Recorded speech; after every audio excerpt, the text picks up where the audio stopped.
everyone, and welcome to this week's Edible Estates video.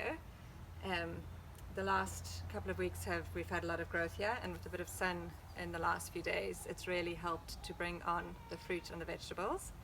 So I've got two fairly big, probably about halfway grown broccoli heads at the front here, and the one at the back, my brassica at the back, has turned out to be a Romanesco variety. Romanesco broccoli it's called, but it's its own variety. So it's somewhere between a broccoli and a cauliflower, and it's a very interesting brassica. It's actually an edible flower.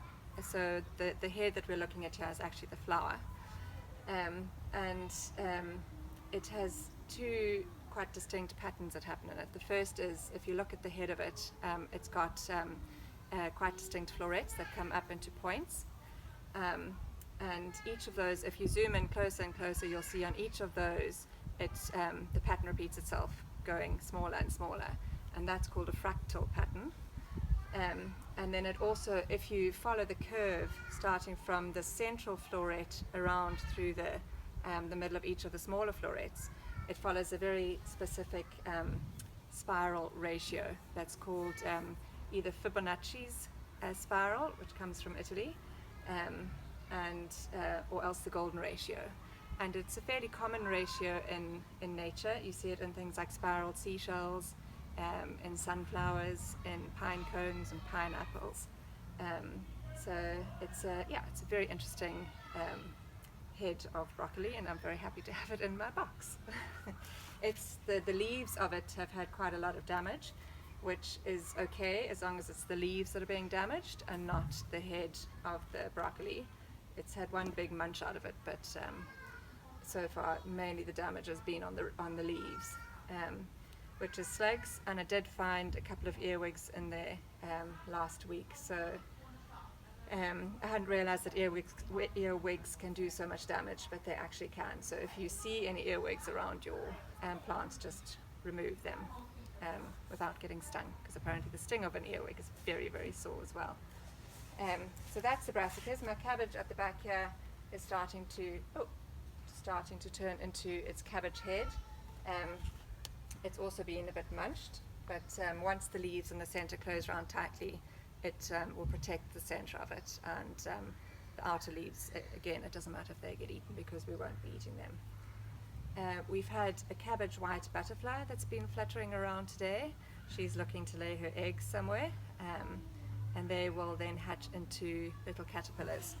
And I'm hoping she's sitting on the leaf at the minute. I'm hoping she will lay some eggs so that we can watch that process of the eggs turning into caterpillars, and it'll just help to be able to identify what a cabbage white caterpillar looks like. The strawberry plants, we've got quite a few straws coming on now, and we're going to pot up the runners so that we can get a couple more plants for next year. They're looking quite well established. My leeks are about the same as before. Not quite sure what they're going to do. The potato has got the flowers on top, so it won't be long before we can harvest them, dig them up. And the plant is looking healthy. There's been a fair amount of blight around this year, just with the very moist conditions, so I'm happy to see that there's no discoloration on the leaves there. My nasturtiums are starting to break through the overgrowth. I've got two varieties. One is just the plain green leaf, and one is the variegated leaf with cream and green. My rosemary's coming on nicely as well. It's a fairly slow grower. It's a perennial plant, or perennial herb, so it'll grow and then it'll die back, and then it'll grow back in the same spot again next year, and over the course of a few years it'll establish itself nicely as a big plant. So yeah, I think that's my lettuce. I actually took out my lettuce last week. It was starting to looked like it was about to bolt, which is when it goes to seed. So I turned that into a salad, and I'm going to do the same with my kale this week as well, because there are just a few leaves left on that. So yeah, it's there's been good progress in the box this week. Okay, so we're going to pot up our strawberry runners today. They've got nice and big, they've got some good leaf growth on them, and they have started to put out little roots. So what we're going to do is just get a little pot of compost, and we pot them while they're still attached to the mother plant, just to give them a bit of a chance to establish themselves, because the mother plant is actually feeding them through that stalk. So once they've established themselves and their root growth is good and strong, we'll be able to just chop them off and they'll be their own plant. But to start with, we're going to keep them attached.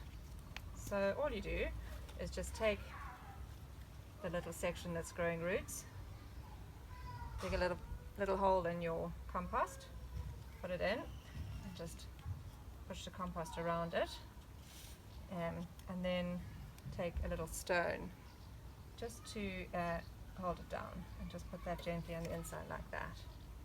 Yeah, and then we'll just leave that like that, and keep watering it, and in about a week or so we'll be able to detach it from the main plant. So I've got the one there, and there's another one over here, and I'm just going to do the same with that. I'm going to make a little hole in my compost. Just take that bit there and put it in, and just cover it up, and I'll find another little stone for that. So yeah, so it's as simple as that, and in about a week or 10 days we'll have 2 more strawberry plants that we'll be able to plant out and will be producing for us next year. And we had a closer look at our broccoli and the cabbage white, and we've got 3 stages of the cabbage white life cycle. So we've got the eggs, we've got the caterpillar, and we've got the butterfly laying some eggs. So the only part of the life cycle that we're missing is the caterpillar spun into a cocoon. So I'm going to let the eggs sit and let them hatch, and we'll have a look at them again in a few weeks.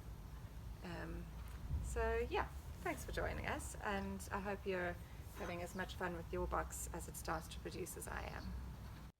Also, just as a reminder to ourselves that in addition to what is being produced in the gardens and our boxes, there's also loads of produce to be found in the hedgerows and the forests. It's berry season at the minute, so there'd be blackberries and wild strawberries, and yeah, so it's worth going out with a basket and doing some picking. And I've been reading a book of Irish folk tales, botanical folk tales, and in that there's a story about wild strawberries that I'm going to try and tell. So there were these 2 children, and they lived with their granny near a forest that was called the Little Men Forest, and nobody would dare to go in there because the little men would get them. And these children and their granny had a goat, and this goat had to be taken to pasture. So they would take it to eat in a field that was next to a farmer's piece of land, and the farmer was very grumpy, so he used to chase them away. And they had to get closer and closer to the forest with this goat. And one day the goat broke off its tether and raced off into the forest, and the children had to go in after it. So they came to the entrance of the forest, and they just called out and they said, we're sorry, we have to come into the forest, please don't mind us. And they were very well-mannered children. So they went into the forest and they found their goat. And the goat was feeding near a big wild strawberry patch. So the children, being very well-mannered, just said to the forest, would you mind if we have some? And they then went on to eat. And the more they ate, the more they wanted. But they remembered that enough was enough, and when the forest voice spoke to them and said, you can keep having more and more and more, they said, no thank you, enough is enough, and we've had our share. And they stopped eating, and when they said thank you, the craving for these wild strawberries stopped. So they then left the forest with their goat and went back home. And the farmer came and he saw the wild strawberries juice around their mouth, and he said to them, have you been eating the wild strawberries? And they said yes, they had. And he said, where can I find them? So they told him to go into the forest and where the wild strawberry patch was. And the farmer went in, but he wasn't a well-mannered farmer, and he was greedy for more and more strawberries. So he just started eating and eating and eating, and the craving got hold of him. And because he didn't say thank you, the craving didn't stop. And he ate and ate for a week, and the next week he exploded, and where he had been was just a sticky red mess. So yes to going out and eating the wild strawberries, and yes to knowing when we've had enough, because we don't want to end up as a sticky red mess in the middle of the forest.